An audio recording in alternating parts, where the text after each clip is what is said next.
Hey guys అందరికీ వనకం. మన Snowflake సిరీస్కి ఈరోజు Day 24 role level security RLS అని కూడా అంటారు కదా. సో ఇది ఓన్లీ స్నోఫ్లేక్లో కాదు, మల్టిపుల్ టూల్స్లో ఇన్నిట్లో చూస్తూ ఉంటారు ఇదే క్వశ్చన్. సో మోస్ట్లీ ఏదైనా ఒకటే ఉంటుంది, మీరు కాన్సెప్ట్ నేర్చుకుంటే అది ఇంప్లిమెంట్ చేసే విధానం వేరు ఉండొచ్చు. ఇప్పుడు మీకు ఇది స్నోఫ్లేక్ రిలేటెడ్ అని చెప్పి స్నోఫ్లేక్ వరకే ఉపయోగపడుతుంది అనుకోకండి.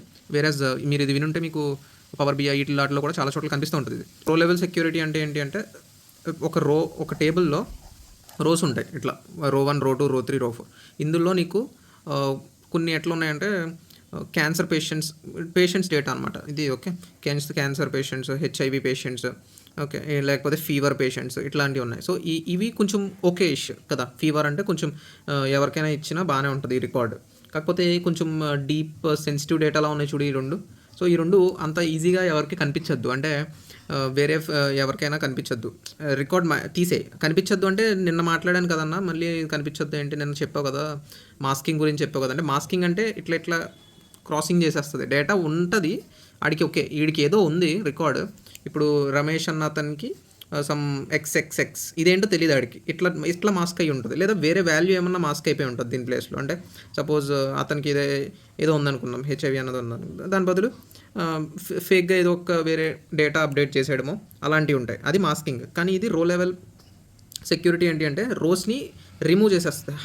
రిమూవ్ కాదు, హైడ్ చేస్తుంది. రిమూవ్ అనకూడదు. రిమూవ్ అంటే డేటాబేస్లోంచి ఎగిరిపోవడం కదా.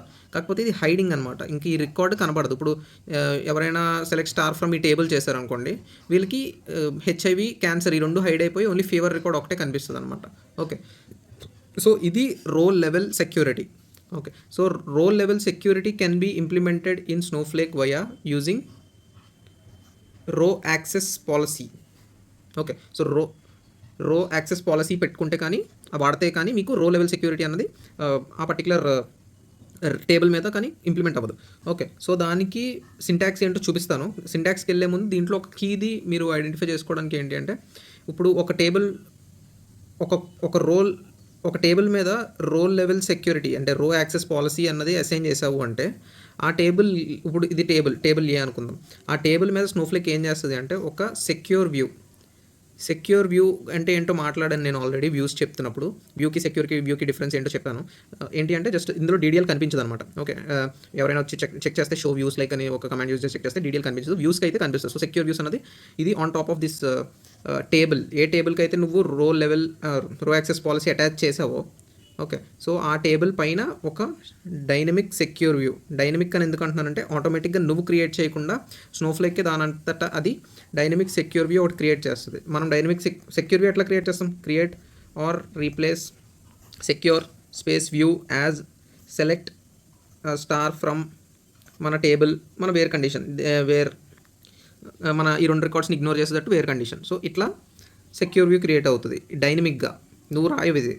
సరే అన్న, డైనమిక్గా ఇదే క్రియేట్ అవుతున్నప్పుడు మళ్ళీ నువ్వు ఎందుకు రో యాక్సెస్ పాలసీ ఎందుకు, మళ్ళీ ఇదంతా ఎందుకు, నేను ఇలాగే క్రియేట్ చేసుకుంటాను కదా అంటే, దాంట్లో డ్రాబ్యాక్ ఏంటి అంటే, ఇప్పుడు ఈ వ్యూ ఈ టేబుల్ మీద క్రియేట్ అవుతుంది, అవునా?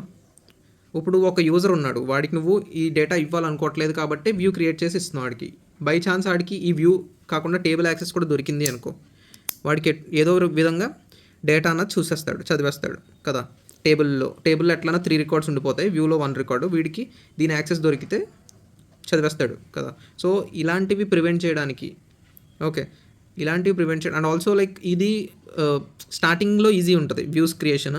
కాకపోతే ఎందుకంటే నువ్వు డైనమిక్గా స్నోఫ్లేక్ హెల్ప్ తీసుకోవట్లేదు, నువ్వు మాన్యువల్గా క్రియేట్ చేస్తున్నావు కాబట్టి ఒక మినిమం లాజిక్తో చేస్తున్నావు అంటే ఓకే, నువ్వు క్రియేట్ చేయడానికి ఈజీగా ఉంది. కానీ లాజిక్ కాంప్లెక్సిటీ పెరిగే కొద్దీ it will become tough for you. Okay, అది టఫ్ అయిపోతూ ఉంటుంది.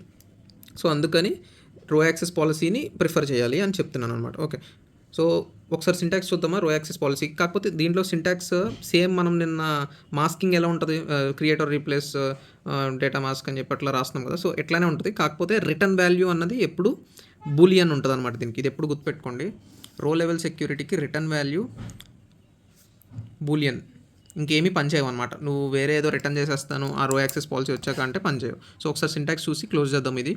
సో ఇక్కడ మీరు చూస్తుంటే ఇది డేటా అనమాట, జాన్ ఇట్లా ఉంది కదా. సో ఇది కొంచెం కోడ్ అనమాట, అంటే వాళ్ళ డిసీజ్ రిలేటెడ్ కోడ్స్ జనాలకి. సో ఇక్కడ ఏమవుతుంది అంటే, మనం ఒక రో యాక్సెస్ పాలసీ క్రియేట్ చేస్తున్నాం. క్రియేట్ ఆర్ రీప్లేస్ రో స్పేస్ యాక్సెస్ స్పేస్ పాలసీకి ఒక నేమ్ పెట్టుకో, ఏదో ఒక డేటాబేస్లో ఏదో ఒక పర్టికులర్ స్కీమాలో ఈ రో యాక్సెస్ పాలసీ క్రియేట్ చేసుకో. కాకపోతే ద థింగ్ ఈజ్ నువ్వు ఒక పర్టికులర్ స్కీమా మెయింటెనెన్స్ చేయి. ఎప్పుడైనా దేనికైనా ఇప్పుడు వ్యూస్కైనా మెటీరియలైజ్ వ్యూస్కైనా దేనికైనా ఒక స్పెసిఫిక్ స్కీమా మెయింటైన్ చేసావు అనుకో, ట్రాకింగ్కి నీకు ఈజీగా ఉంటుంది. సో అట్లానే ఈ రో యాక్సెస్ పాలసీకి కూడా అన్ని రో యాక్సెస్ పాలసీస్ అన్ని ఒక దగ్గర పెట్టుకునేలా చూసుకో. ఓకే, సో అట్లా ఒక స్కీమాలో క్రియేట్ చేసావు. సో ఆ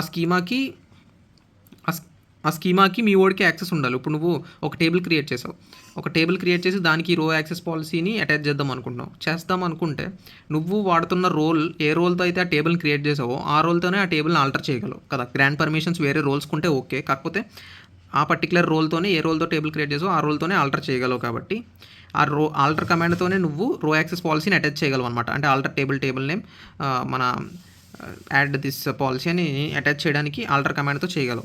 నువ్వు ఆల్టరేషన్ చేయగలుగుతున్నావు అంటే నువ్వు దీనికి యాక్సెస్ ఉండాలి, ఆ పర్టికులర్ రోల్కి, ఈ స్కీమాకి, నీ టేబుల్ స్కీమాకి యాక్సెస్ ఉండాలి, నీ రో యాక్సెస్ పాలసీ ఏ స్కీమాలో ఉందో ఆ స్కీమాకి కూడా యాక్సెస్ ఉండాలి. అది చూసుకోండి.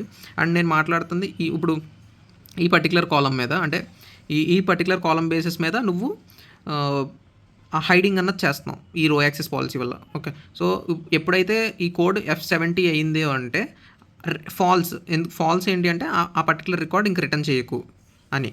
లేదు మిగతా ఏదైనా సరే ట్రూ అంటే నేను చెప్పాను చూసారా, బూలియన్ రిటర్న్ చేస్తుంది అనేది ఎప్పుడు వాల్యూ. బూలియన్స్ అంటే ఏంటి, true or false values.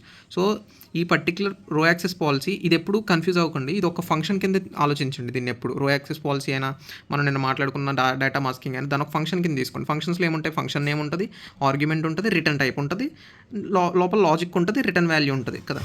So ఇక్కడ కూడా అంతే, ఫంక్షన్ నేమ్ అదే రో యాక్సెస్ పాలసీ నేమ్, దాని ఆర్గ్యుమెంట్స్, దాని రిటర్న్ టైప్, లోపల లాజిక్.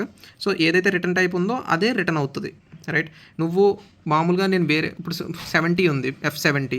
సో F70 వచ్చినప్పుడు ఇక్కడ వాల్యూ ఏమన్నా F70 వచ్చింది అనుకో రికార్డ్కి, సో దాన్ని నేను వేరేలా మార్చేస్తాను. నాకు ట్రూ ఆర్ ఫాల్స్ కింద నువ్వేం చెప్పకు, వేరే వాల్యూ పెట్టేస్తాను దాని బదులు, అంటే పని చేయదు, ఎర్రర్ త్రో చేస్తుంది. రో access policy will only work with Boolean values. ఎప్పుడైతే నీ రిటర్న్ వాల్యూ ట్రూ ఉంటుందో ఆ రికార్డ్ని చూపించు అని, ఎప్పుడైతే ఫాల్స్ ఉన్నదో ఆ రికార్డ్ని ఆపేయి అని. సో టోటల్ 10 రికార్డ్స్ ఉన్నాయి. సో ఇలాగా నేను ఒక పాలసీ క్రియేట్ చేస్తున్నాను.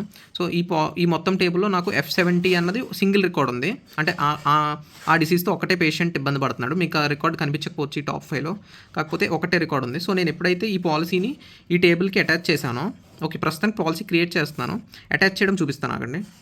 సో అటాచ్ చేశాను.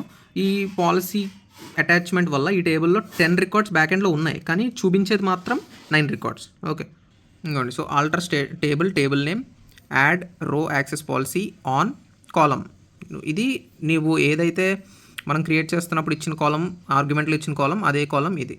ఓకే, సో ఇప్పుడు అటాచ్ అయిపోయినట్టు, ఈ స్టేట్మెంట్ ఎగ్జిక్యూట్ అయ్యాక ఆ పాలసీ ఆ టేబుల్కి అటాచ్ అయిపోయింది. సో ఇప్పుడు ఆ టేబుల్ని క్వెరీ చేసి చూద్దాం. సో చూసారా, ఈ టేబుల్ని క్వెరీ చేసి చూస్తే 9 రికార్డ్స్ వచ్చినాయి. ఇందాక ఎన్ని వచ్చినాయి, 10 వచ్చినాయి. ఏ రికార్డ్ అయిపోయింది, ఆ F70 అన్న రికార్డ్ని హోల్డ్ చేసేసింది బ్యాక్ ఎండ్లో. డేటా అయితే ఉంది, డేటా అన్నది డేటాబేస్లో పోలేదు, కానీ ఎవరికి కనిపించద్దు కాబట్టి ఇట్లా ఉంది. లేదు నాకు కొన్ని రోల్స్కి కనిపించాలి, కొన్ని రోల్స్కి కనిపించద్దు అంటే మీరు కరెంట్ రోల్ = సిస్అడ్మిన్ అయితే, లేకపోతే నీ పర్టికులర్ రోల్ ఏ రోల్కి కనిపించాలో ఆ రోల్ అదైతే మొత్తం అన్నీ చూపించు, లేదా వేరే రోల్ అయితే అన్నీ ఆపేయి, అదే ఈ పర్టికులర్ రికార్డ్ ఆపేయి అని చెప్పి పెట్టుకోవచ్చు అనమాట లాజిక్. అది ఒకసారి చూద్దాము. సో ఆ లాజిక్కి వెళ్ళే ముందు నేను ఇందాక మాట్లాడుతున్నాను చూసారా, రిటర్న్స్ varchar అంటే బూలియన్ కాకుండా వేరే టైప్ రిటర్న్ చేసి నేను F70 F60 కింద మార్చేస్తాను అంటే ఏం ఎర్రర్ త్రో చేస్తుంది, రో access policy return type is not Boolean. So Boolean మాత్రమే సపోర్ట్ చేస్తుంది, varchar సపోర్ట్ చేయదు అని చెప్తుంది అనమాట. ఓకే, సో ఒకటే కాలం మీద నేను రో యాక్సెస్ పాలసీ అన్నది పెట్టాలా అంటే లేదు, మల్టిపుల్ కాలం మీద కూడా పెట్టచ్చు. ఆర్గ్యుమెంట్స్లో 2 పెట్టాను, రిటర్న్ టైప్ బూలియన్ పెట్టాను, వేర్ కండిషన్లో కేస్ వెన్ స్టేట్మెంట్ వాడి, సో ఇక్కడ 2 కోడ్స్ పెట్టుకున్నాను అనమాట. ఓకే, ఇదైనా నువ్వు ఆ రికార్డ్ని ఆపేసి ఫాల్స్ పెట్టే, ఈ రెండిట్లో ఏ వాల్యూ వచ్చిన రికార్డ్కి అన్నట్టుగా. ఓకే, సో ఇది ఒక వే అనమాట. సో ఇంకొక పాయింట్ ఏంటి అంటే, ఇప్పుడు ఒక టేబుల్ మీద ఒక రో యాక్సెస్ పాలసీని నేను అటాచ్ చేశాను అంటే ఇంకొక సెకండ్ రో యాక్సెస్ పాలసీని అటాచ్ చేయలేవు, అర్థమైందా. సో వన్ రో access policy at a time.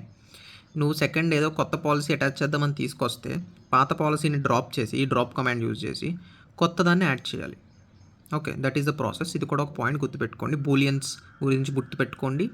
ఒక పాలసీ ఒక టేబుల్ మీద వాడచ్చు, ఒక టేబుల్ మీద ఒక పాలసీయే అటాచ్ చేయగలము, అదొక పాయింట్ గుర్తుపెట్టుకోండి. సో ఇందాక నేను చెప్తున్నాను కదా! ఒక పర్టిక్యులర్ రోల్ వచ్చినప్పుడు, ఆ రోల్‌తో క్వెరీ చేస్తున్నప్పుడే మాత్రమే ఇలాంటి హైడింగ్స్ చేయండి. లేదా ఒక పర్టిక్యులర్ మెయిన్ రోల్ ఇప్పుడు నీ నీ నువ్వు ఆర్గనైజేషన్ తీసుకున్నావు. సో, నీ ఆర్గనైజేషన్‌లో నువ్వొచ్చినప్పుడు నీకు డేటా అంతా కనిపించాలి. నీ ఆర్గనైజేషన్‌లో నీ కింద వాళ్ళొచ్చినప్పుడు ఒక 2, 3 రికార్డ్స్‌ని దాయాలి. అలాంటప్పుడు సో, ఇదనమాట వే అనమాట.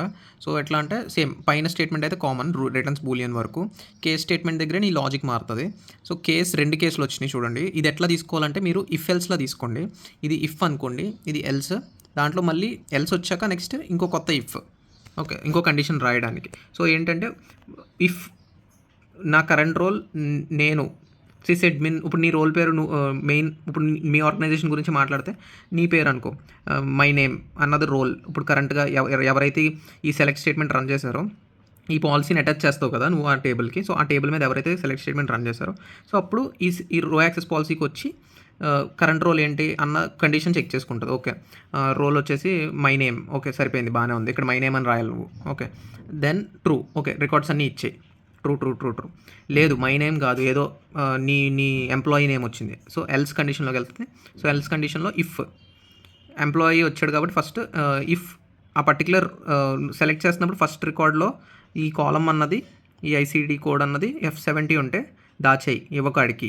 మిగతా ఏమున్నా ఇచ్చేయి మనోడే కాబట్టి. సో, F70 అన్న ఈ వాల్యూ ఉన్న రికార్డ్ మాత్రం దాచేయి అని చెప్పి ఎండ్ చేస్తున్నాం అనమాట. సో, ఇది how to implement this row level security with the role type అనమాట. ఓకే. నీ కండిషన్ బట్టి నువ్వు ఈ కేస్ స్టేట్మెంట్ రాసుకుంటే నీకు అనుకూలంగా తిరుగుతుంది ఇది రో యాక్సెస్ పాలసీ అన్నది. So, I think we have covered all the things regarding this row access policy. That should be all for today guys. అలా వెళ్ళే ముందు ఛానల్ని సబ్స్క్రైబ్ చేయొచ్చు కదా. Thank you for your time. See you. By.